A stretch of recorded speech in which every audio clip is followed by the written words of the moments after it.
গণভোটে যদি না দাও, তোমরা যদি না বুঝো, দেশ ধ্বংস হয়ে যাবে। গণভোটে হ্যাঁ বলা মানে তুমি কিছু না বুঝে হ্যাঁ বলছো, কারণ ভিতরে সব বলছে সব ভালো হয়ে গেছে। আমি যে আপনার আর কোনো সমস্যা হবে না, সবগুলো ভুল আমি চ্যালেঞ্জ করে বলতে পারি।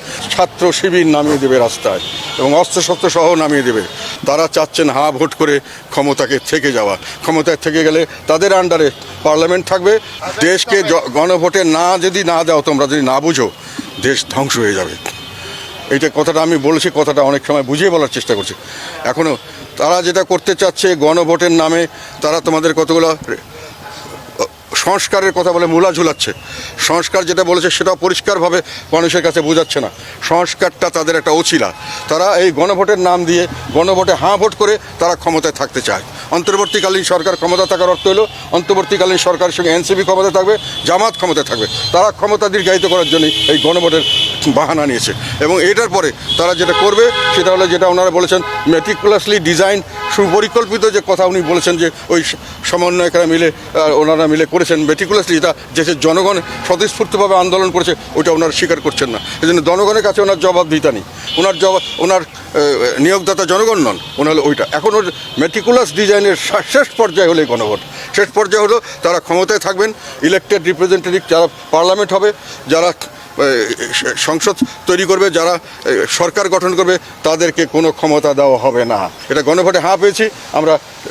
সংস্কারের জন্য আমাদের দেওয়া হয়েছে, আমাদেরকে এই কী বলে ম্যান্ডেট দেওয়া হয়েছে, জনসমর্থন দেওয়া হয়েছে। এখন আমরা দেশ শাসন করব। কি দেশ শাসন করবে এটাও তোমাদেরকে ভালো মতো বুঝতে হবে। সেটা হলো দেশ শাসনটা হবে, দেশ হবে একটা সাম্প্রদায়িক এবং উগ্রবাদ সমৃদ্ধ একটা দেশ, যেটাকে পাকিস্তানের সঙ্গে কিছুটা কালচারালি মিলবে। মানে ৭১-এর মুক্তিযুদ্ধ করে যে আমরা স্বাধীনতা অর্জন করেছিলাম, এটাকে তারা ভুল বলছে। কাজেই ৭১-এর মুক্তিযুদ্ধকে তারা বিসর্জন দিয়ে তারা মনে করে যে ওই ধরনের আবার পাকিস্তান, যেটাকে আধিপত্যবাদ বলছে না, পাকিস্তানি আধিপত্যবাদ, পাকিস্তানের সেই ধরনের একটি রাষ্ট্র তারা তৈরি করবে। এটাই হলো মেটিকুলাসলি ডিজাইন। এটাই হলো এর শেষ ধাপ গণভোট। গণভোটে হ্যাঁ বলা মানে তুমি কিছু না বুঝে হ্যাঁ বলছো, কারণ ভিতরে সব বলছে সব ভালো হয়ে গেছে। আমি যে আপনার আর কোনো সমস্যা হবে না, সবগুলো ভুল আমি চ্যালেঞ্জ করে বলতে পারি। তারা যে সংস্কারের কথা বলছেন, যে বাস্তবায়নের কথা বলছেন, এগুলো সম্পর্কে তাদের কোনো বাস্তব অভিজ্ঞতা নেই। কিছু কিছু জিনিস ভালো আছে, কিন্তু যেভাবে তারা প্রস্তাব করেছেন, আমি যেটা ডিটেলভাবে দেখেছি, বেশিরভাগই ভুয়া জিনিস। সেটাতে দেশের জনগণের কোনো লাভ হবে না, ইমপ্লিমেন্টেশন করতে পারবে না। ওইটা বড় কথা নয়।